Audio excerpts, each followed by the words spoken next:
Olá, sejam muito bem-vindos ao canal Liber Audiolivro. Eu sou a Giovana e hoje vou ler o capítulo 12 do livro O Cortiço, de Aloísio Azevedo. Vamos à leitura.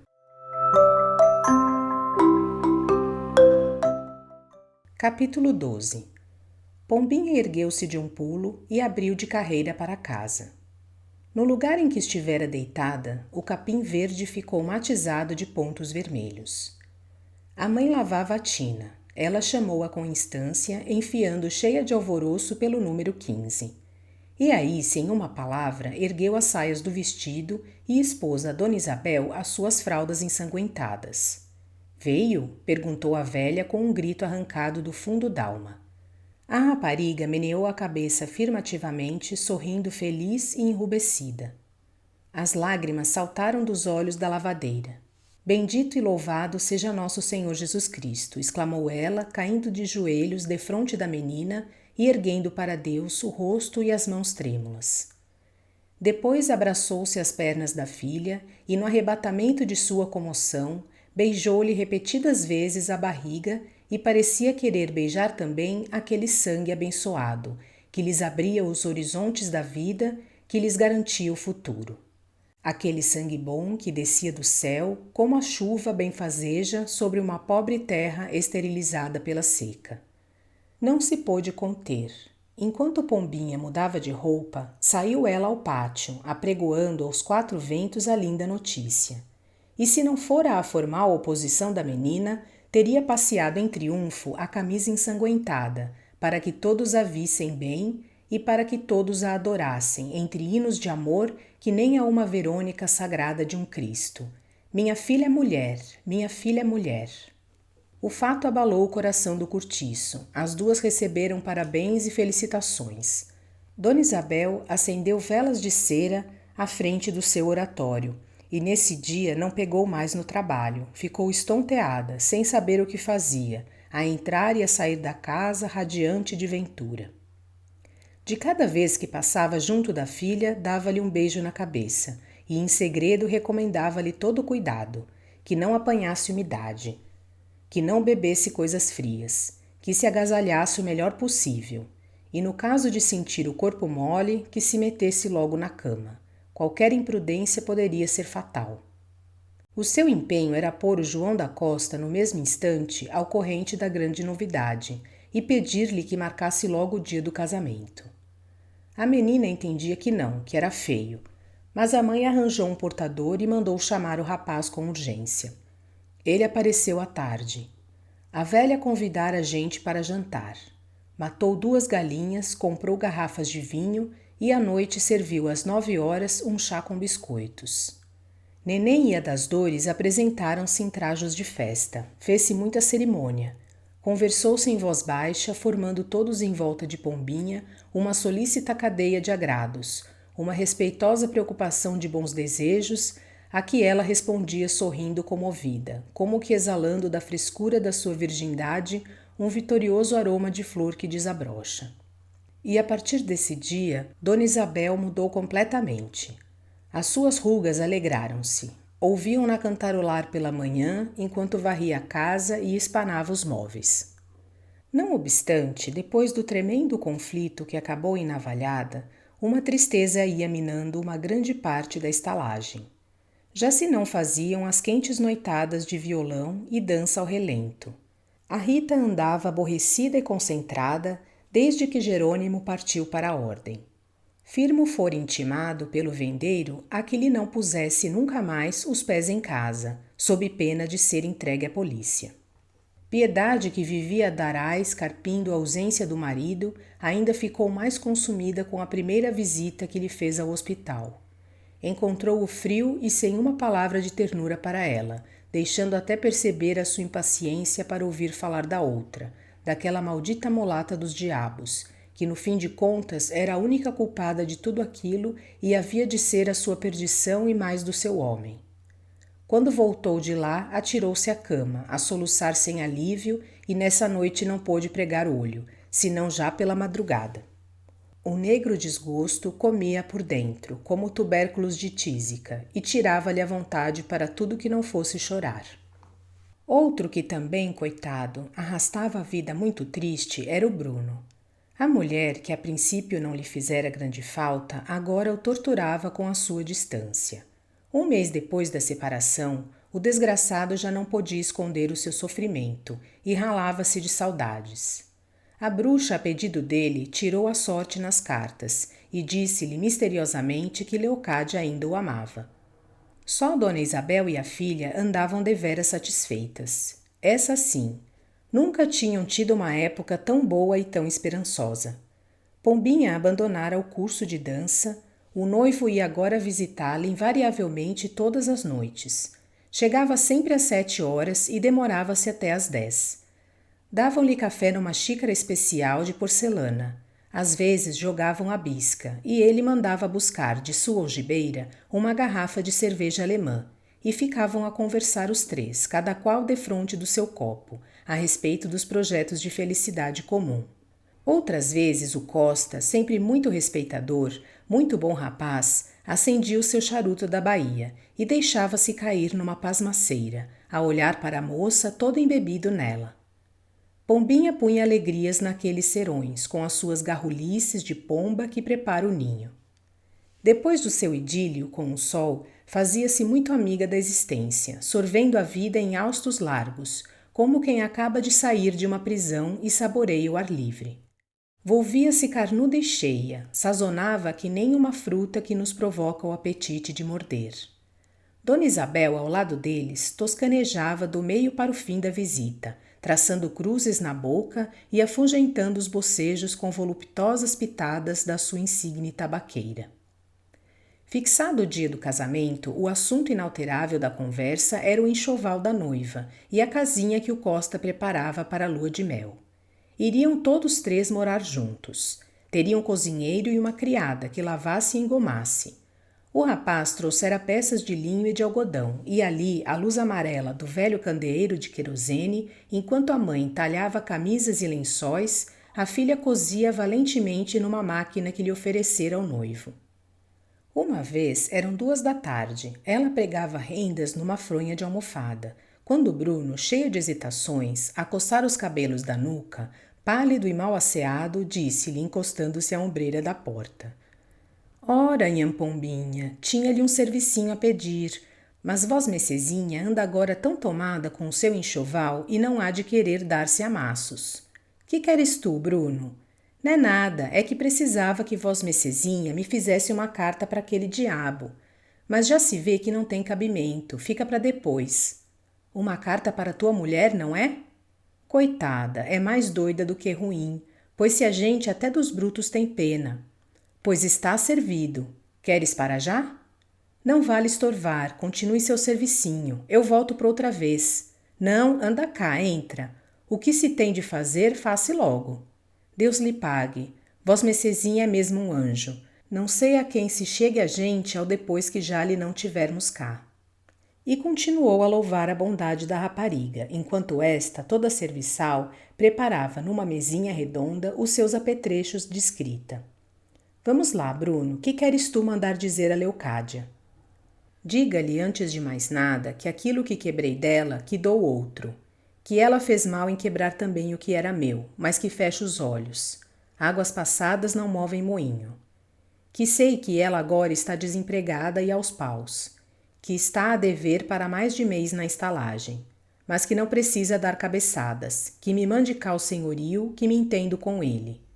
Que acho bom que ela deixe a casa da crioula onde come, porque a mulher já se queixou e já disse a quem quis ouvir que aquilo lá não era ponto de vadios e mulheres de má vida. Que ela, se tivesse um pouco de tino, nem precisava estar às migalhas dos outros, que eu na forja fazia para trazer de barriga cheia e mais aos filhos que Deus mandasse. Principiava a tomar calor. Que a culpada de tudo isso é só ela e mais ninguém. Tivesse um bocado de juízo e não precisava envergonhar a cara por aí. Isso já está dito, Bruno, pois arrume-lhe outra vez a ver se ela toma bril. E que mais? Que lhe não quero mal nem lhe rogo pragas, mas que é bem feito que ela amargue um pouco do pão do diabo, para ficar sabendo que uma mulher direita não deve olhar senão para seu marido, e que se ela não fosse tão maluca, Já aí vai você repetir indo uma vez a mesma cantiga. Mas diga-lhe sempre, tenha paciência, minha pombinha, que ainda estaria aqui comigo como dantes, sem aguentar repelões de estranhos. Adiante, Bruno. Diga-lhe... Interrompeu-se. Ora, que mais ele tinha a dizer? Coçou a cabeça. Veja, Bruno, você é quem sabe o que precisa escrever a sua mulher. Diga-lhe... Não se animava. Que... Diga-lhe... Não lhe diga mais nada. Posso então fechar a carta? Está bom, resmungou o ferreiro, decidindo-se. Vá lá. Diga-lhe que... Houve um silêncio, no qual o desgraçado parecia arrancar de dentro uma frase que, no entanto, era a única ideia que o levava a dirigir-se à mulher. Afinal, depois de coçar mais vivamente a cabeça, gaguejou com a voz estrangulada de soluços. Diga-lhe que, se ela quiser tornar para minha companhia, que pode vir. Eu esqueço tudo. Pombinha, impressionada pela transformação da voz dele, levantou o rosto e viu que as lágrimas lhe desfilavam 2 a 2, 3 a 3 pela cara, indo afogar-se-lhe na moita cardosa das barbas. E coisa estranha, ela, que escrevera tantas cartas naquelas mesmas condições, que tantas vezes presenciara o choro rude de outros muitos trabalhadores do cortiço, sobressaltava-se agora com os desalentados soluços do ferreiro.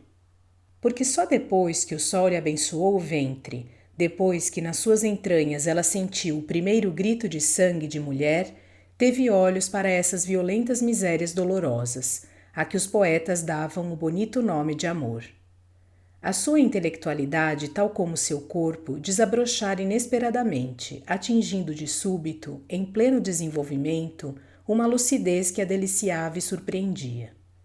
Não a comovera tanto a revolução física, como que naquele instante o mundo inteiro se despia à sua vista, de improviso esclarecida, patenteando-lhe todos os segredos das suas paixões.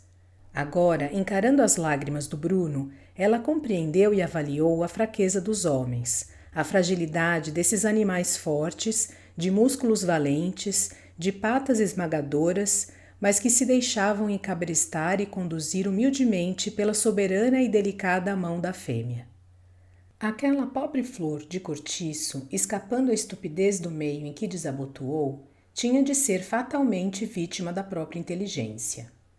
À míngua de educação, seu espírito trabalhou a revelia e atraiçoou-a, obrigando-a a tirar da substância caprichosa da sua fantasia de moça ignorante e viva a explicação de tudo o que lhe não ensinaram a ver e sentir. Bruno retirou-se com a carta.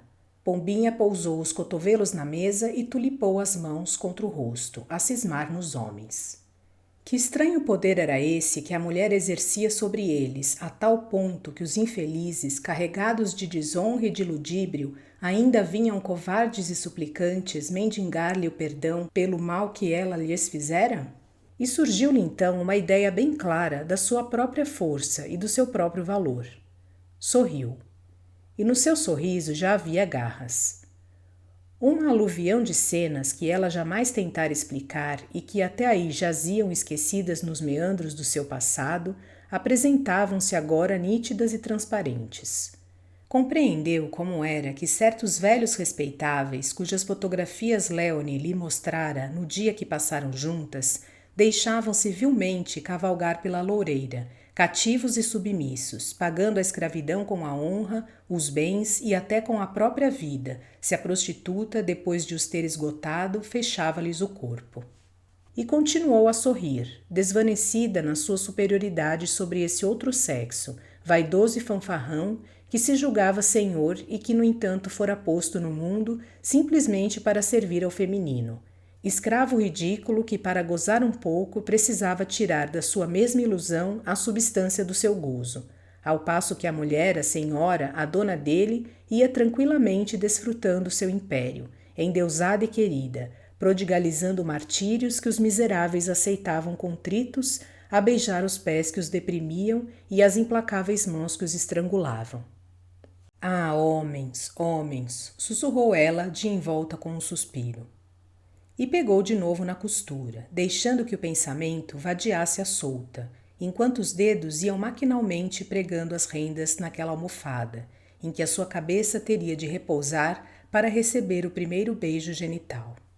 Num só lance de vista, como quem apanha uma esfera entre as pontas de um compasso, mediu com as antenas da sua perspicácia mulheril toda aquela esterqueira, onde ela, depois de se arrastar por muito tempo como larva, um belo dia acordou borboleta à luz do sol. E sentiu diante dos olhos aquela massa informe de machos e fêmeas, a comichar, a fremir concupiscente, sufocando-se uns aos outros. E viu o Firmo e o Jerônimo atassalharem-se como dois cães que disputam uma cadela da rua. E viu o Miranda ali defronte, subalterno ao lado da esposa infiel, que se divertia a fazê-lo dançar a seus pés, seguro pelos chifres. E viu o Domingos, que fora da venda, furtando horas ao sono, depois de um trabalho de burro e perdendo seu emprego e as economias ajuntadas com sacrifício, para ter um instante de luxúria entre as pernas de uma desgraçadinha irresponsável e tola. E tornou a ver o Bruno a soluçar pela mulher. E outros ferreiros e hortelões, e cavouqueiros e trabalhadores de toda a espécie, um exército de bestas sensuais, cujos segredos ela possuía, cujas íntimas correspondências escrevera dia a dia, cujos corações conhecia como as palmas das mãos, porque a sua escrivaninha era um pequeno confessionário, onde toda a salsugem e todas as fezes daquela praia de despejo foram arremessadas espumantes de dor e aljofradas de lágrimas.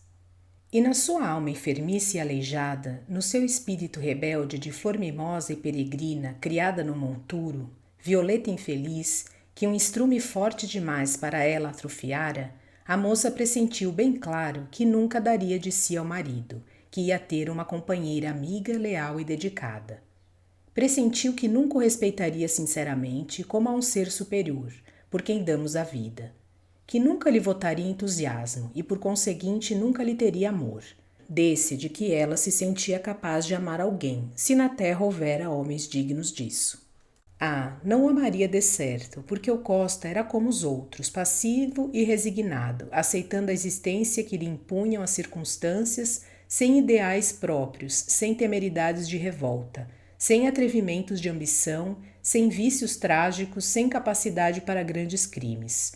Era mais um animal que viera ao mundo para propagar a espécie, um pobre diabo, enfim, que já adorava cegamente e que mais tarde, com ou sem razão, derramaria aquelas mesmas lágrimas ridículas e vergonhosas que ela vira decorrendo em quentes camarinhas pelas ásperas e maltratadas barbas do marido de Leocádia.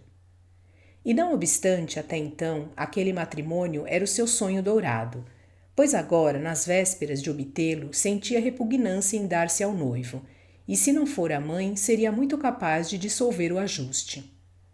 Mas daí a uma semana, a estalagem era toda em rebuliço, desde logo pela manhã. Só se falava em casamento. Havia em cada olhar um sanguíneo reflexo de noites nupciais. Desfolharam-se rosas à porta da Pombinha.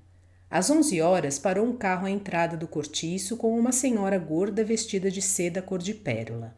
Era a madrinha que vinha buscar a noiva para a igreja de São João Batista. A cerimônia estava marcada para o meio-dia. Toda essa formalidade embatucava os circunstantes, que se alinhavam imóveis defronte do número 15, com as mãos cruzadas atrás, o rosto paralisado por uma comoção respeitosa. Alguns sorriam enternecidos, quase todos tinham os olhos ressumbrados d'água. Pombinha surgiu à porta de casa, já pronta para desferir o grande vôo. De véu e grinalda, toda de branco, vaporosa, linda. Parecia comovida. Despedia-se dos companheiros, atirando-lhes beijos com o seu ramalhete de flores artificiais. Dona Isabel chorava como criança, abraçando as amigas uma por uma. Deus lhe ponha virtude, exclamou a machona, e que lhe dê um bom parto quando vier a primeira barriga. A noiva sorria de olhos baixos. Uma fímbria de desdém toldava-lhe a rosada candura de seus lábios. Encaminhou-se para o portão, cercada pela bênção de toda aquela gente, cujas lágrimas rebentaram afinal, feliz cada um por vê-la feliz e em caminho da posição que lhe competia na sociedade. Não, aquela não nascera para isto, sentenciou Alexandre, retorcendo o reluzente bigode. Seria lástima se a deixassem ficar aqui.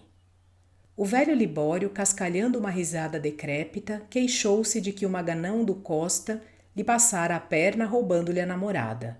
Ingrata, ele que estava disposto a fazer uma asneira. Neném deu uma corrida até a noiva na ocasião em que esta chegava à carruagem e, estalando-lhe um beijo na boca, pediu-lhe com empenho que se não esquecesse de mandar-lhe um botão da sua grinalda de flores de laranjeira. Diz que é muito bom para quem deseja casar, e eu tenho tanto medo de ficar solteira. É todo o meu susto. Espero que tenham gostado da leitura deste capítulo do livro O Cortiço, de Aloísio Azevedo. Obrigada por sua companhia. Até a próxima!